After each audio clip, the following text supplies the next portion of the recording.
Hello and welcome to episode 12 of Injury Time of the Dynamo Football Book Club. My name's Al Bond and I'm here with my co-host Johnny Coughlin. This week we are doing a five-a-side draft of African EPL players, and this is requested by Paulie Brew from Zimbabwe. Shout out to you, Paulie. God bless. Johnny, you have beautiful brown eyes. Okay, all righty. Thank you, Paulie Brew. And to me for the kind compliment. Yeboah. On he goes! Even by his standards. Okay. Paulie Brew's from Zimbabwe. On the first weekend of the Premier League in 1992, there was a Zimbabwean. Who was it? Peter Underlove. Correct. Thank you very much. Okay. And in fact, the correct pronunciation is Undlovu. Undlovu. We've been getting that wrong for years. And he's not a prince, bruv. He's not a prince. I definitely called him Peter Unlove. We all did. But I've looked it up today and he's Peter Undlovu. He also killed a passenger in his car in the last 10 years. It was his brother. Yep. And he has 13 kids. Get in, Peter Undlovu. I think I've mentioned it before about the Terry Phelan, Peter Unlove chant. We've got Unlove and feeling. That's the best. No, we've got Undlovu feeling. It's not quite as good, is it? It's all not. Right, Al, there are... Okay, first of all, how many countries in the UN do you think? How many countries there are? In the whole of the UN, 205. Yeah. And there are 193 currently, and there are moves to include, or at least efforts to include 194, which would be Palestine.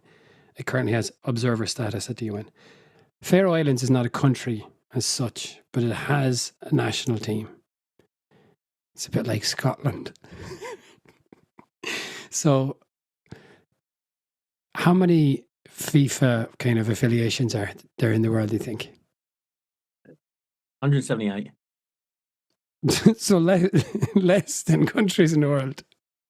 Yeah. You're making me look like an idiot again. All right, then. 205. Let's go back to 205.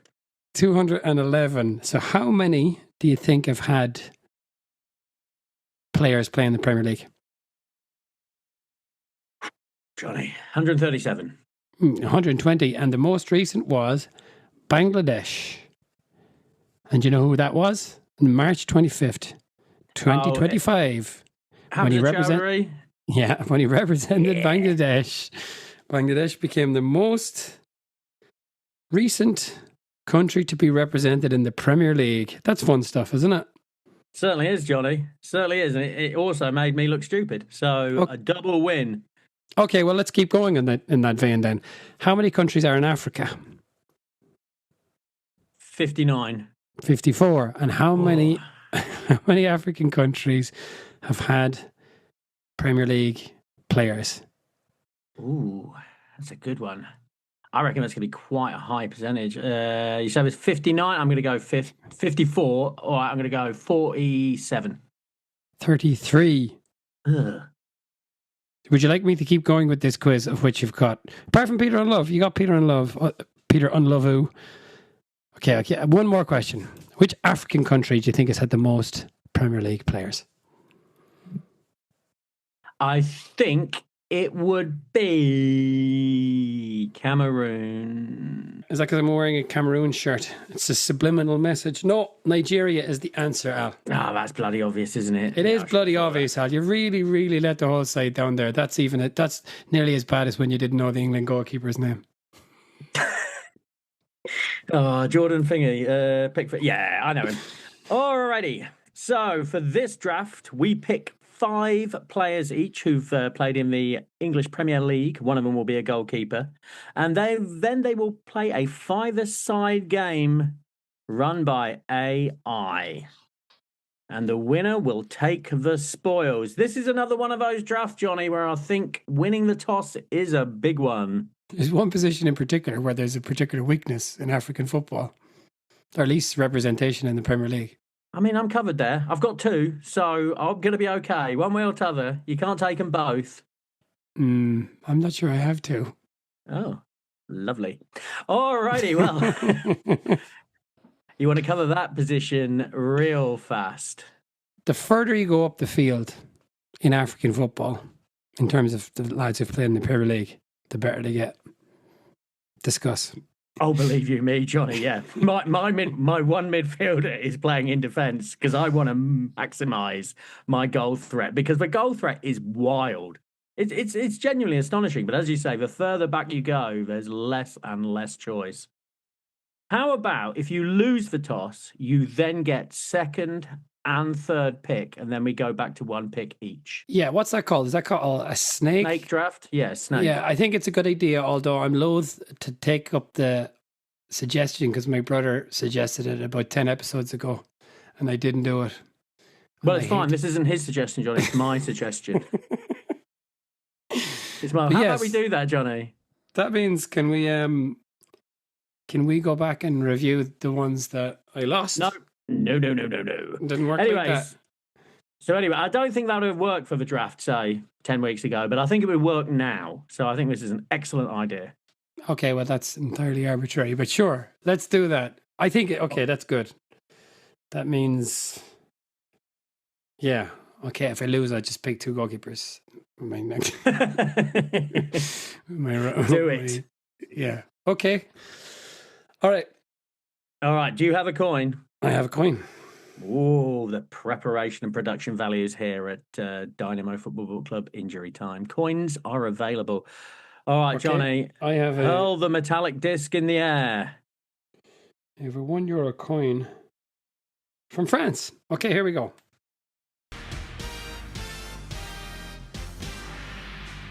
Tails. Yeah, tails. All righty. Tails is the real winner of this podcast. There's something going on. I like the tails. All right, so even with the two options for the pick, for my first pick, Johnny, you won't be surprised. I'm going to take the fourth pyramid, the pharaoh, the Egyptian king, Mo Salah. Mo Salah. And he's going to win me this draft, brother. He's quite good at football, isn't he, Johnny? He's quite good. Where would you say he is in the best Premier League players of all time? Top 5? Ooh. Yes, I think he probably is at this stage. Is he not? Top 3? I mean, it's always such a difficult question. Who was better, Ronaldo or Henry? Ronaldo was better in one season, but Henry was better over a period of time. In terms of who would be better than Mo Salah? After those two, I think it gets quite hard, actually. Let's just say he's right up there, right? I'd say he's top 5 players of all time. Yeah, he's magic. He's absolutely magic. Like, it's incredible. It really is incredible that Mourinho let that guy go. He's an amazing player. And he's a fun player. He's a fun player to watch. Oh, he certainly is. I mean, you know what he's like, you know what he's going to do? He's going to cut in. He's going to take it round you and he's going to put it in the far corner, but just try stopping him. Do you know why Mourinho let him go? Do you ever hear that story? No. Is he too small? Nope. Apparently, there was one game Mourinho shouted at him in the changing room at half-time. He cried and he never played for him again. He said, we don't have criers. Yeah, good old Jose, eh? Good old Jose. Well, let me tell you some interesting facts about our boy Salah. 652 games. All right, I'm going to turn it on you now, Johnny. How many goals do you think he scored? Oh, God. In the 652 games in the Premier League? This is payback. Yep. No, not in the Premier League. In his career. Or in his career. He has scored 450 goals. 322, so he's a bit less than 50%, which I'm surprised by, but I would imagine in the last 5 years that percentage rockets up. Yeah, how many did he score under Mourinho? I think it was 2, actually. I think I looked at that. I think he played 16 games for Chelsea and 2 goals, but I could be wrong about that. Actually, I'm pretty sure I am wrong about that. All right, Johnny, I'm going to ask you another number. According to the American Political Science Review, what percentage reduction was there in Merseyside of Islamophobia after he signed for Liverpool? Is that a real thing? Yes. Yes, it is. 20%. You're really close. There was a 16% reduction in Islamophobia at Liverpool after signing Mo Salah. And All right, then. that's just one side. That's just one side of the city. Yeah, well, exactly right. He actually got 1 million votes in the Egyptian general election in 2018 when people scrubbed out the names of the candidates and just wrote Mo Salah. He also won an ESPN Egypt poll as the best basketball player in the NBA. Yep. He has a daughter called Mecca, who is not a tribute to Steve McManaman, but is in fact a tribute to Mecca. So there you go. One more. He's actually literally made of wood. I bet if you touched him, he would be so hard, don't you think? I mean, not in a dirty way. Just his body would be he's so strong, isn't he? Just so strong and wiry. Like, Liverpool must have had no idea when they were signing him that that's what they were getting, right? Well, Klopp didn't want him. Klopp did not want him. Klopp wanted someone else who has since passed into obscurity, but he was a signing by the club. Klopp actively did not want Mo Salah. So this is that committee that needs to go on about. Exactly that, yeah. Bring in football by committee. Works. Well, it has in this case. Yeah, so there you go. I still miss his sort of like Krusty the Clown, bits of hair above his ears, so it's a shame he shaved that off. I was sure he was going to lose his power, but he didn't. He's also, have I ever said this? He's got a waxwork at Madame Tussauds. Did I ever tell you my Madame Tussauds story? My football one. It's not great, Johnny. So I went to Madame Tussauds when I was like 9 or 10 years old. And I was going with my granny and my great auntie. I was like, so they have lots of famous people. And it's like, yes, they do. I was like, do you think they're going to have Brian Clough? And she was like, yes, I do. I was like, do you think they'll have Nigel Clough? Yes. You think they'll have Brian Laws? Yes, I do. I was very, very disappointed by Madame Tussauds. There was none of the Forest squad, could you believe? Like, none of the 1988 Forest squad. Unbelievable. What year was this? Yeah, like late 80s. Like when I was a kid. Yeah, my nana was overly excited by what Madame Tussauds has to offer. Basically, every famous person in the world was there. Do you know what Madame Tussauds did to get into that line of work? I bet it was something gross. French Revolution? What did she do? Like, patch up faces? Is that gross? Well, I just mean people who were dead. Dying people. Well, there you go. She used to make death masks. Whatever death mask is, that's what Madame Tussauds made. Kind of gross, isn't it? A death mask. I wouldn't want to touch one. All right, so now I regret this snake draft bullshit. Let's do it like we've always done it. So you take one pick and I'll take one pick. All right, Johnny. Okay. Well, I've got my boy Salah. Johnny, who is your first pick for the African EPL 5-side? Okay, I'm going to think about this in a more strategic way than I usually do. There is strategy involved here, Johnny. There really is. I'm going to take Yaya Toure. Yaya Toure. And I'm going to take... Oh, you're going to pick them both at once. All right. Yaya Toure and... Bruce Grobbelaar. Oh! Well, he's got him. He's got the one. Fortunately, there is another one, Johnny. There is another high-profile keeper that I'm going to be all right with. All right. Well, I fucking love Yaya Toure, Johnny. I fucking love him. Built like a fucking wardrobe of a man. Did he cry when they didn't give him that cake? Do you know? I don't know if he cried. Let's say yes. Yes, he cried like a baby. His agent complained, right? His agent complained Man City didn't get him a cake. Would Mourinho have had him out, do you think, for the cake incident? Well, it depends on how early it would have been in his career, I suppose. If it was his first week, maybe. He was very much a late bloomer. It's quite interesting. Like, for example, Barcelona, he played 74 games. He scored 4 goals. That's 5% of the time he scored, Johnny. I've got my calculator out. City, 230 games, 62 goals, 27% of the time he's scoring, more than 1 in 4. He was an absolute behemoth on the fantasy football back in the day. And he was a player that someone complained about. It's like, it's cheating picking him. It's like, what, because he gets more points? Yes. I think there was a time when he was the best player in the Premier League. Yeah, I think maybe not best, but most influential. He was amazing. Like he really was. I remember I said this to you before because you've said it back to me. So one of the few memorable things I've said. There was times watching him when it looked like he was just playing a different game. It looks like all the other fellas were playing one thing and he was doing something else. He was an amazing player.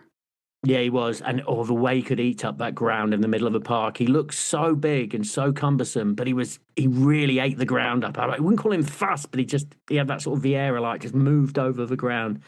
It was brilliant. Do you know what he's doing now, Johnny? The British citizen that is Yaya Toure.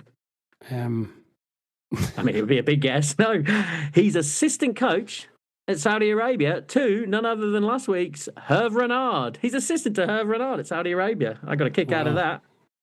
So he is one of 2 players to win the African Footballer of the Year 4 times in a row. Who do you think the other one is?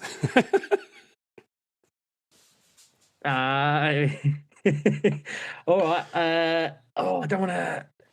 You had your 2 picks, so I'll say it. Samuel Eto'o? Yes, correct. We'll be hearing more about him real soon. Another fun fact about Yaya Toure. He received the largest ever fine for driving from the British courts. £54,000, and he's banned for 18 months for drink driving. The largest ever fine imposed for a driving offence in Britain.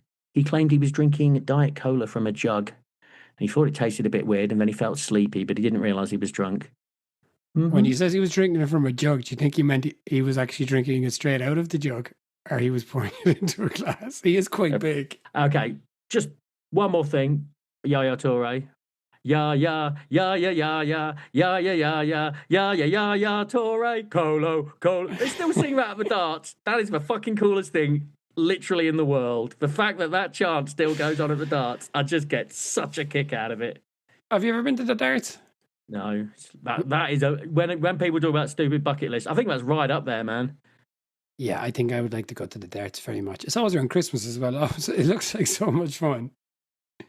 Well, maybe we can put our 14 cents from advertising money towards a darts trip for the Dynamo Football Book Club.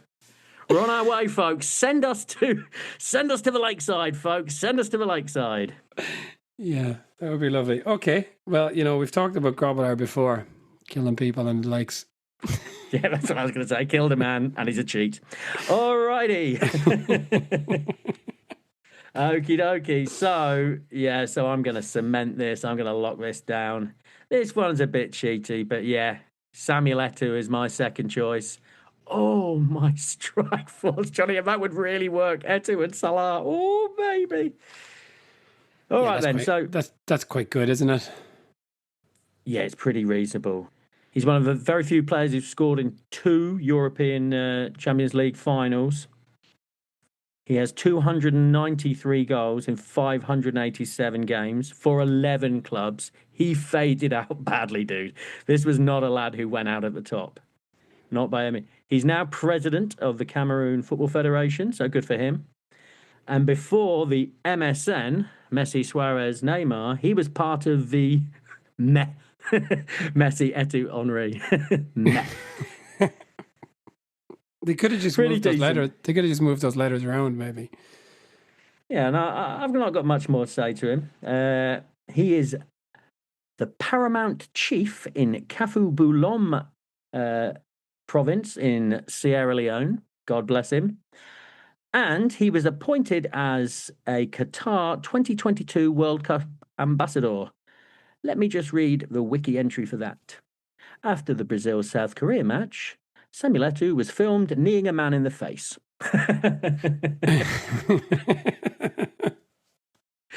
All righty. So, Johnny, who's your next choice? Well, okay. That's all very impressive, Al. But have you got any Ballon d'Or winners? No, I don't need them. None? Not yet. Like, you're two in there now. Like, you haven't picked a single Ballon d'Or winner. Johnny, what is it you want to say? Just say it if you're going to say it. I'm going to pick George Weah, the only African to win the Ballon d'Or, and he played in the Premier League. I fucking forgot. I totally forgot about Weah. There you go. That's quite nice, isn't it? So, 1995 Ballon d'Or winner. Also, the FIFA Player of the Year in 1995. Unfortunately, he only won the African Footballer of the Year 3 times, 89, 94, 95. But he was awarded African Player of the Century. Well, look who's just won this. The African Player of the Century. Ooh, yeah, I didn't even consider. I don't know why. He just slipped from my mind. Yeah, he did play. He played about 4 games for Chelsea. Like, you will be putting it in that it's whilst they're in the Premier League. Make sure the AI knows that. Like, it's their Premier League form. I think we've already litigated that particular fact.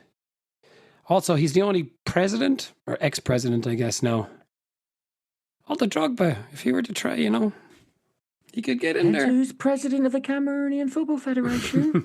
So, that's not bad. Okay, would you like some more, some Weah information? Yes, I would. So who was his manager at Monaco? Who was his manager at Monaco? Arsene Wenger. Correct. And there it is, folks. All right. So there's not much else you'd need to know there. In the episode we did on the African football, the African book, Feet of the Chameleon, we heard some pretty great team names. He played for Mighty Barole and Invincible 11. They're his early clubs. And he played for Tonnerre Yaoundé in Cameroon. It's kind of Invincible 11. That's a great name, isn't it? Do you remember there was a footballer called Danny Invincible, which was literally the greatest name that's ever been in the history of the world? Did he play for Dundee United? Is he a Dundee United, as they would say in Nigeria? I just know Scotland. But yeah, I mean, it could well have been. But yeah, Danny Invincible. What a name. Okay, go on. Your team is pretty good. All right. Yeah, so I'm 2 in, right? This is my 3rd pick. Yeah. All right. Well, I'm going to shore up midfield and defence. And this one, I guess it's the closest I'm going to get to a heart pick, because this is the one I said I was going to have a tantrum if I didn't get him, one of my all-timers. But I'm going for Michael Essien in midfield/defence. 43 goals in 402 games. This is a player who suffered from injury, but man, when he was fit, what a player. Just absolutely dominated the pitch. I think if he hadn't got injured, he would go down as one of the great midfielders. He sleeps 14 hours a day, the lazy bastard, though. So just get out of fucking bed. That's what he says, where he gets all his power. Tiger Woods is one of those fellas who does loads of sleeping. And Damien Duffer, yeah. Although there you go. Duffer, he recently quit his job as the manager of Shelbourne. They won the league last year, which was a big surprise. But turns out Duffer is a much chippier character than everyone had him down for. Yeah, so I understand, because he looks so sleepy and pleasant. But yeah, he's got a side to him, hasn't he? It's not how he's seen anymore. He is kind of, I don't want to say nasty, because he's quite cool, but he's tough. He's a tough son of a gun. Yeah, I bet he is. Just one more fun fact. Mourinho took him to Real Madrid after his injuries as well. That was a weird move. But Mourinho described himself as his white daddy, which is a bit gross. And he had to be consoled at Real Madrid by Jose Mourinho after he had a birthday party and only 2 people attended. It did look a bit sad. It was just a sad-looking Michael Essien. But good people turned up. Luka Modric and Carvalho. Did he cry? It looked like he might cry. That's the end of you, my white daddy. You're out of here. Not if it's your daddy. Surely your daddy lets you cry. All righty. So, Johnny, this is your 4th pick. Yeah. Yeah, the snakes confused me. This is my fourth pick. I'm trying to figure out which way to go about this in terms of the strategy. There are still so many spicy players left. It'd be kind of it'd be almost a shame to pick a defender. No, well, that's why I went for the midfield. I mean, well, this is up to you, Johnny, and I don't want to give away any of my thinking here. I'm going to go with Mahrez. Riyad Mahrez. Yeah. But, question for you, Al. Riyad Mahrez was not born in Africa. He was born in France. But he represents Algeria, so I think I'm okay. I will permit it. So what do we know about Mahrez? Actually, I don't know a great deal about Mahrez, and I didn't research him. His first team was called Quimper. Quimper. Quimper. In League Two. Like, that was... How the hell did those guys get Mahrez and Kante and Vardy?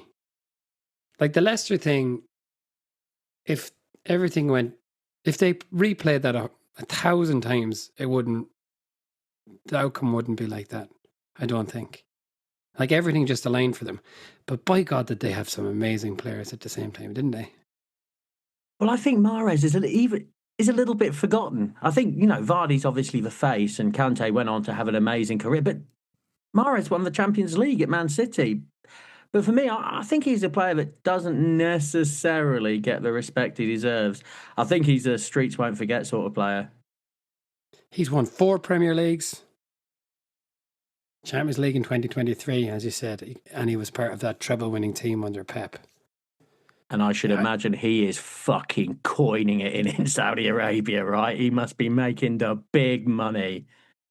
Yeah, like, this is the thing about Salah. If Salah had gone to Saudi, you would think, as a man from the Muslim world, you would think that would be great for Saudi. So yeah, I guess for Mahrez. So he's at Al Ali. Yeah, the best one. Okie dokie. Yeah, what do you think is, according to the internet, what is his weekly salary? His weekly salary? In British pounds. £400,000 sterling a week. Fucking double it, Johnny. Double it and add 41,000. £841,000 a week he's on. Fucking money. Lovely, lovely. How much is that in a year? I know you only consider salaries in weekly terms, but because that's the football way. It says £44 million a year, 52.2 million euros a year. If you Riyad fucking Mahrez, he can get forgotten, can't he? He don't give a shit, because he's just rolling around his fucking DuckTales room of gold. Fucking hell. If you were, say, Cole Palmer now, young, and Saudi came in and offered you 50 million for the year, just 1 year, like kind of Mbappe deal, but you're Cole Palmer, you're not Kylian Mbappe, would you go? Yeah, if I played for Chelsea, absolutely. Because you're going to... You're taking an ethical, moral step up, aren't you? It's the ethical choice. There's the one for the haters. No, I can't. I'm not doing it at Chelsea anymore. No, I can't live with myself. I don't think I would, Johnny. I have lived my fantasy football career a million times, and it's never involved Saudi Arabia. I'm not about the money, Johnny. I'm about the love. When Mahrez signed for Leicester, he said he thought they were a second division English team. He didn't even know. Well, they were in the second division, but they were about to go up to the Premier League. His own expectations were obviously reasonably low. Yeah, no kidding. He can't have had any idea where his career would end up. He can't have done. Where did he come from again? Well, Quimper was his first team, but he went to Le Havre, which is also where United bought Paul Pogba from when he was about 14. Oh yeah, that's right. You see, Pogba is back, actually. Yeah, going to Monaco, eh? And I think their first game is against Le Havre, interestingly enough. And he was crying, just while Mourinho's not manager. He can't have imagined, though, when he was at Le Havre, going to Leicester, but he would one day be earning 52 million euros a year. I mean, he can't have imagined that in a million years. It's amazing. Okay. Yeah, lovely pick, lovely pick. I'm going to get my goalie out of the way. Edouard Mendy. Ugh, boring. That is Guess where he boring. plays now, Johnny? Also in Saudi Arabia. Correct. Yeah. Is it Al Ali? Yep. Okay, now I've that got you've nothing got interesting to say to him about him. Just he's Edward Mendy. There's nothing interesting I find about him at all. But he is a high-level goalkeeper. I've got nothing interesting about Edward Mendy. Okay, well, I'll give you another. Seeing as you've been smashing it out the gap so much today with the quiz questions, who's the first African goalkeeper to concede 100 goals in the Premier League? I feel like you've asked me this before. In the Premier League, it's got to be Grobbelaar, no? No. In the Premier League, Grobbelaar wasn't in it long enough, I'd say. Tell me. And some of his goals might have since been kind of scratched off. He didn't concede enough. It's his problem. It is Andre Onana. Oh, Onana. Yeah, well, I wasn't touching him with a fucking barge pole. I mean, God bless him. I like him. I wish him well. I really do. But my God, he's not getting in my team. I don't know. I think I would have taken him. I thought about it. I would have taken him over Mendy. Like, Mendy is playing in Saudi Arabia and Onana is playing for Manchester United. However, a particular team. What year do you think it is, Johnny? What year? Okay. All right. So, shit, it's my turn. Yeah, so this is your final pick, isn't it? Yeah. This is tricky. Yeah, I mean, I think you're going to make your mind up for me with this pick, Johnny, I think. Well, there's one of three players I want. And I'm not going to bother with a defender, I've decided. And because you've got Salah, I'm going to go for the anti-Salah. That's right, Al. I'm going for Sadio Mane. Excellent choice. Excellent choice. Remember the time when Sané, Mane and Kane were the leading lights in the Premier League? Kane being Kane. Mane left Senegal as a teenager to join Metz in 2011. From Metz, he went to Red Bull Salzburg, and there he went from there to Southampton, scoring the fastest hat-trick in the Premier League. Did you know that? I did know that. Against who? You bastard. I watched it. I actually watched it quite recently. Swansea? Villa. 2 minutes and 56 seconds. It's a shame that the only question I didn't ask you today was the one that you had the answer for. Liverpool signed him for 34 million. And yeah, he won the Premier League in 2019-20, the Champions League. And that's the thing about that Liverpool team. They didn't win all that much, did they? He did score over 100 Premier League goals. It didn't work out for him at Bayern Munich. How much is he getting at Al Nassr, do you think? Is he getting as much as our other boy? I think he went like the year after the absolute gold rush, but I could be wrong about that. 600 grand a week. 34 million pounds per year net after tax, which is 660,000 pounds. Oh, Mahrez must laugh at him. Ha! Look at my fucking wad, mate. Look, I bought an extra Lamborghini this week. Yeah, God almighty. What would you do with it, like? Oh, I'd have a go. Okay, Al.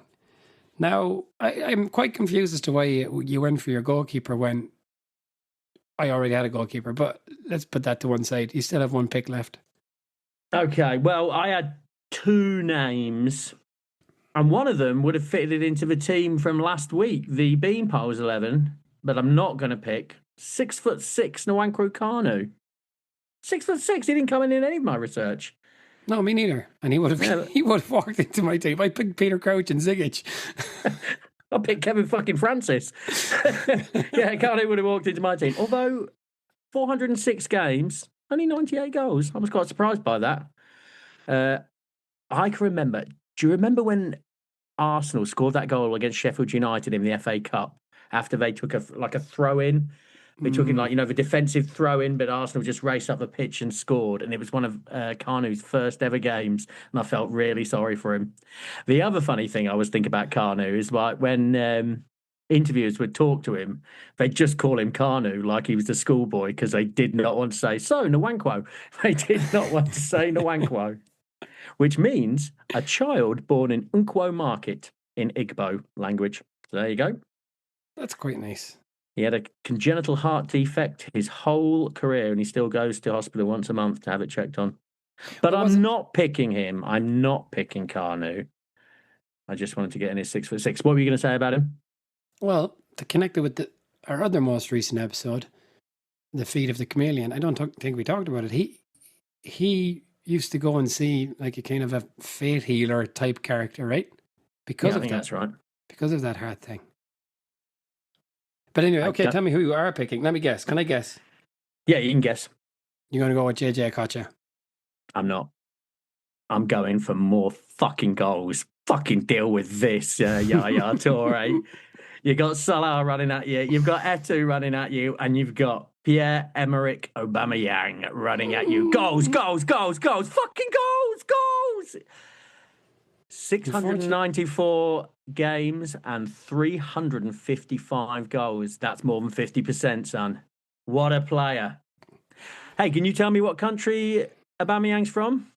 Oh, yeah. It's one of the more obscure ones, isn't it? Yes, it is. 5 letters. 5 letters. Starts with a G. Gabon. See, I had Gambia in my head. Yeah, okay.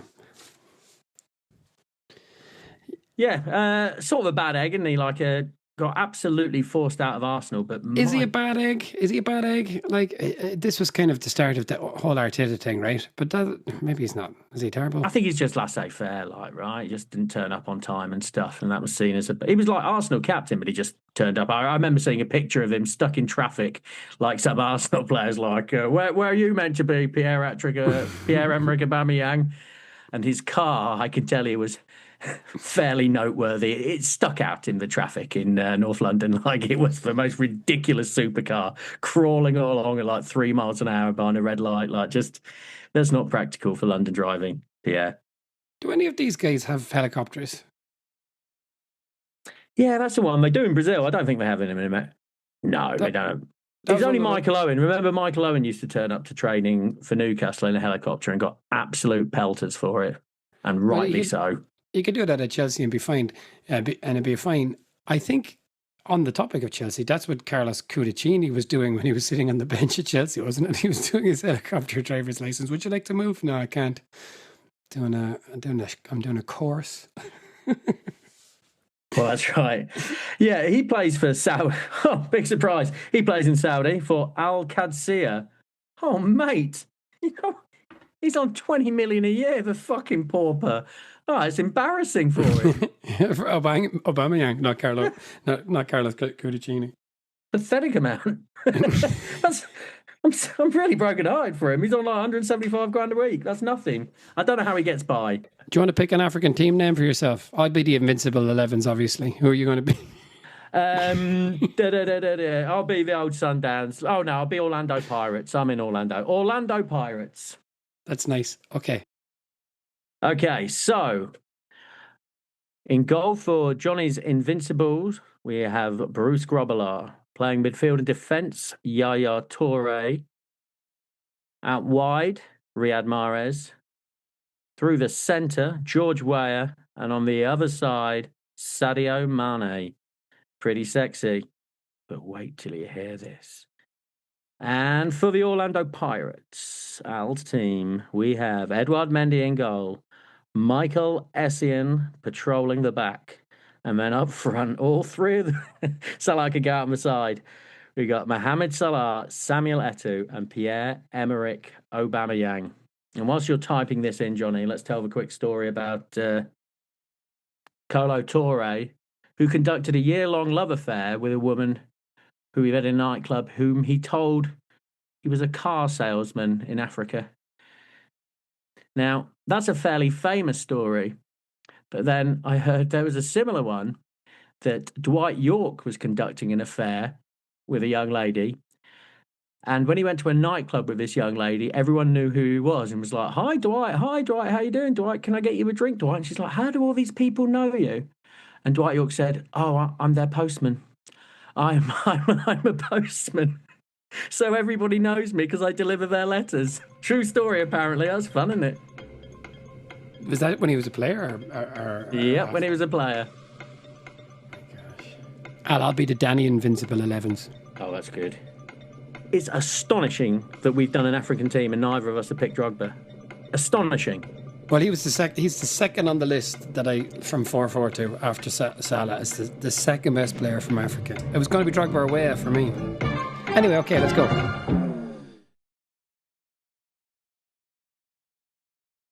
First goal, Michael Essien. Come on. That's not my goal scorer. Yeah, the other lads are just not doing it. Oh, goal from George Weah. Go on. There's chaos. Lots of hitting the post there. Grobbelaar saving things. Oh, the Danny Invincible 11s take the lead. Go on, Get in there. Mahrez nutmegs Essien. Oh, that is nice. But then there's an equaliser. Come on. Aubameyang. Oh my God, Al. Essien clears off the line from Weah's shot. Grobbelaar does his trademark clowning around, rushing out and nearly gets caught by Salah. Nearly. However, there's a late winner from Yaya Toure as he bullies his way through midfield, draws two defenders in, then slips it to Mane. Mane feints and taps it in at the near post for a 3-2 win to the Danny Invincible 11s, justifying Coughlin by forgetting about the existence of Didier Drogba. Thank you very much and good night. Good night. I think. What AI did you use it? Like, what? This is like grok shit. How the fuck can your team have beaten mine? How? It also says if the two teams played 100 times, high intensity 5-a-side, the Danny Invincible 11s would win 55 times, and the Orlando Pirates would win 45. So there you go. It's not a pox. I'm sorry, Al. I probably put a little bit more thought into how the teams would kind of gel together, hence the omission of Drogba. Fuck off. It's just bullshit AI. How can your team beat mine? That's not... Ooh, well, tails never fails. So I think it's because I gave you that stupid snake bullshit. I shouldn't have done that. I think it's 5-3 in the series, by the way, Al. I went back and checked this. Honestly, with this one, Johnny, I'm surprised. Before, I get it. I picked some wacky players. I thought this was going to absolutely dominate. I really did. Well, I thought there's no way you should have won the American one, the NASL one. But let's look, whatever. There it is, Al. That is the African 5-a-side. And I guess it just goes to show that I know a lot more about African football in the Premier League. And apologies to Didier Drogba. And thank you to you, Paulie Brew. God bless you, lad.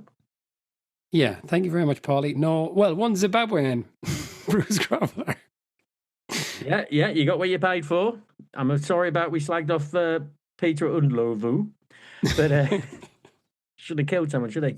Okay, next up, Al, the next book we are doing is Ray Parlour. The Romford Pele. Yeah, and then I think you have a 5-a-side you want to do. Yeah, I do. We're going to do a wrong uns 5-a-side, like a players you love to hate. And we have to justify why we love to hate them.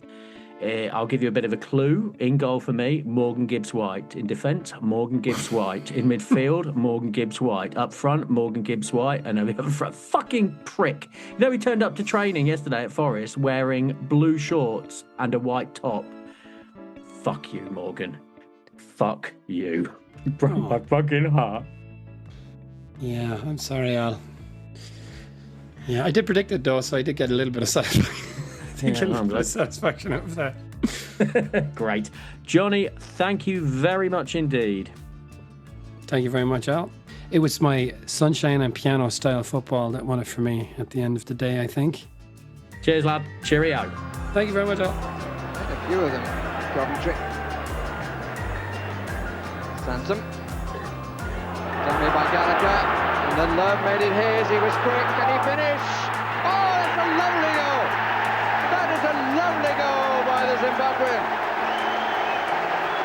Wonderful balance.